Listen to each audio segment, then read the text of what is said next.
നമസ്കാരം. തൊടിയിലെ ചെടി എന്ന പരിപാടിയിലേക്ക് എല്ലാ മാന്യപ്രേക്ഷകർക്കും സ്വാഗതം. ഇന്ന് നമ്മൾ പരിചയപ്പെടാൻ പോകുന്നത് പേഴ് അല്ലെങ്കിൽ ആലത്തിനെ കുറിച്ചാണ്. ലെസിത്തിഡേസിയ ഫാമിലിയിൽപ്പെടുന്ന ഈ സസ്യത്തിൻ്റെ ശാസ്ത്രീയ നാമം കേറിയ ആൽബോറിയ എന്നതാണ്. സംസ്കൃതത്തിൽ ഇതിന് ഗിരികർണിക, കൈഡര്യ, കാളിന്തി എന്നീ പേരുകളിലെല്ലാം അറിയപ്പെടുന്നു. ആയുർവേദത്തിൽ സുശ്രുതാചാര്യൻ പ്രിയങ്കാദി ഗണത്തിൽ ഈ സസ്യത്തെ ഉൾപ്പെടുത്തിയിട്ടുണ്ട്.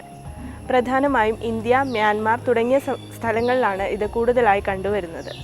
ഒരു നല്ല തണൽമരമായ ഈ വൃക്ഷം പ്രധാനമായും ഇലപൊഴിയും കാടുകളിലാണ് കണ്ടുവരുന്നത്. ഏകദേശം 20 മീറ്ററോളം ഉയരത്തിൽ വളരുന്ന ഒരു വൃക്ഷമാണിത്. ഇതിൻ്റെ ഇലകൾ 30 സെൻറ്റിമീറ്ററോളം നീളത്തിലും അതിൻ്റെ 1/3 വീതിയും ഉള്ളതാണ്. ഇതിൻ്റെ ഇലകൾ പൊഴിയുന്നതിന് മുമ്പ് ചുവപ്പ് നിറത്തിൽ കാണപ്പെടുന്നു.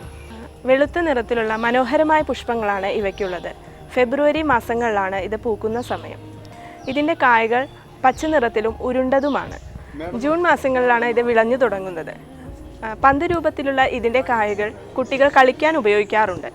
ഇത് ഭക്ഷ്യയോഗ്യമായ ഒരു ഫലവും കൂടിയാണ്. ഇതിൻ്റെ കുരുക്കൾ വിഷമുള്ളതാണ്. ഇതിൻ്റെ തടി കാട്ടുപന്നികൾക്ക് വളരെയധികം പ്രിയപ്പെട്ടതാണ്. അതുകൊണ്ട് തന്നെയാവാം വേട്ടക്കാർ ഇതിൻ്റെ തടി അവയെ ആകർഷിക്കാനായി ഉപയോഗിച്ചു വരുന്നത്. ഇതിൻ്റെ പ്രധാനമായ ഔഷധയോഗ്യമായ ഭാഗങ്ങൾ തടി, പൂവ് തുടങ്ങിയവയാണ്. ഇതിൻ്റെ വിത്ത് മൂലമാണ് പുനരുത്പാദനം നടത്തുന്നത്. അർശസ്, പ്രമേഹം, വിഷരോഗം, കൃമി തുടങ്ങിയ അസുഖങ്ങളിൽ ഇത് നല്ലൊരു ഔഷധമായി ഉപയോഗിച്ചു വരുന്നു. ഇതിൻ്റെ കൂടുതൽ ഔഷധ പ്രയോഗങ്ങളെക്കുറിച്ച് ഡോക്ടർ CM ശ്രീകൃഷ്ണൻ നിങ്ങളോട് വിശദീകരിക്കുന്നതാണ്.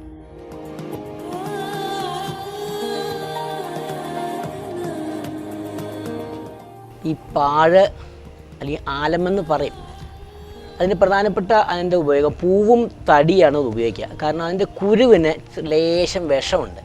അപ്പോൾ അത് വളരെ ശ്രദ്ധിച്ചിട്ട് മാത്രമേ ഉപയോഗിക്കാറുള്ളൂ. അത് വളരെയധികം ഈ കഫം കൊണ്ട് രോധിച്ച സ്രോതസ്സിനെ തുറക്കാനൊക്കെയാണ് ഈ കുരു ഉപയോഗിക്കുക. പക്ഷെ അത് ഔഷധ രൂപമല്ല മാത്രമേ ഉപയോഗിക്കാൻ പാടുള്ളൂ. ഇതിൻ്റെ പൂവിന് നല്ലൊരു ഗുണമുണ്ട്. കാരണം ഈ അതിൻ്റെ പൂവ് പൊടിച്ച് തേനിൽ ചാലിച്ച് കഴിച്ചു കഴിഞ്ഞാൽ ഈ ശരീരത്തിൻ്റെ ഈ ശ്വാസങ്ങൾ അല്ലെങ്കിൽ ഈ കഫകരമായ ഒരു ഔഷധ ഗുണം അതിനുണ്ട്. പിന്നെ ഇതിൻ്റെ പ്രധാനപ്പെട്ട ഉപയോഗം ഈ വ്രണങ്ങൾ, ഈ നാളീവ്രണം എന്ന് പറയും, ഉണങ്ങാത്ത ചില നാളീവ്രണത്തിൽ ഇതിൻ്റെ ഈ തടി കഷായം വെച്ചിട്ട് ധാര ചെയ്യാം. ഇതിൻ്റെ തടി പൊടിച്ചിട്ട് അല്ലെങ്കിൽ അത് കഷായം വെച്ചിട്ട് കഴിക്കുന്ന ഈ പ്രമേഹ രോഗത്തിനെ കുറയ്ക്കാൻ നല്ല.